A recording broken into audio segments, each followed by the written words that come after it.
Am I the bad guy for not helping my son and his wife with my grandson? When my oldest son was 16, he got his girlfriend pregnant. After a lot of trouble, they made all kinds of promises and decided they would care for the baby. This led to the girl getting kicked out by her parents, and she came to live with us.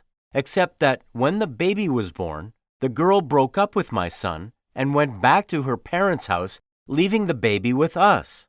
That was when my husband and I stepped up to help him raise our granddaughter, while our son finished his studies and got a job to provide for her. When she was a year old, he put her in daycare because my husband and I still worked, and there was only so much we could do at that point. Once he finished college, he rented a place to live with her. The help we provided after that was when he needed to go somewhere and couldn't take her with him, or when one of them got sick. Now, the issue at hand is not with him. It's with his younger brother. He's 35 and married. He and his wife had my grandson last year. He's 10 months old now. My daughter-in-law wants to go back to work, and while she can do her work from home, she prefers to work outside.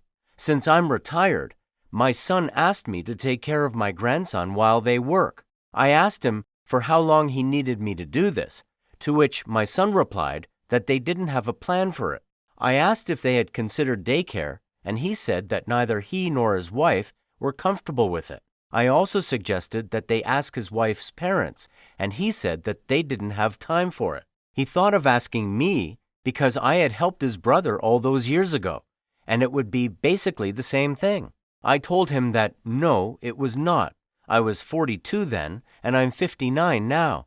I didn't have the health issues that I do nowadays, like back pain and arthritis. Also, he was a married man with a wife by his side, not a 16-year-old with a baby. I would be willing to help them for a short period of time, but it seems like they have no plans beyond leaving the baby with me. Now he thinks I'm playing favorites and that I'm pressuring him and his wife to comply with my demands, but I think I'm just being reasonable. Edit. While it's nice to know that I'm not the bad guy here, my son has found the post and is now very mad at me for shaming him and his wife on the internet.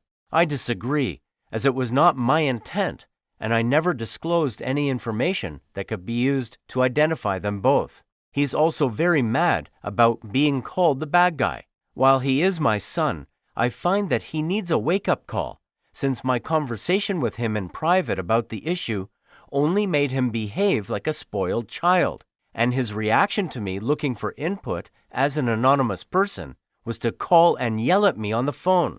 I'll let this post stay up, and let this be a lesson to him.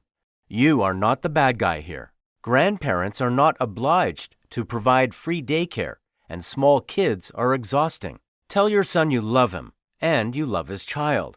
And if you were 42 again, you'd be happy to help out.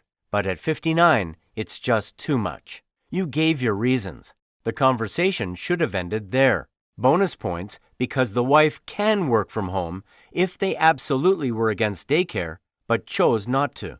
And it's in poor taste of a grown man who is married, established in life, and presumably planned to have this baby, to compare himself to the situation of his then teenage brother, who was a single parent.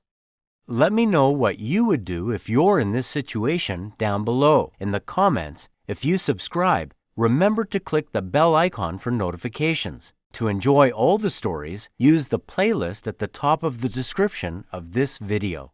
See you in the next video.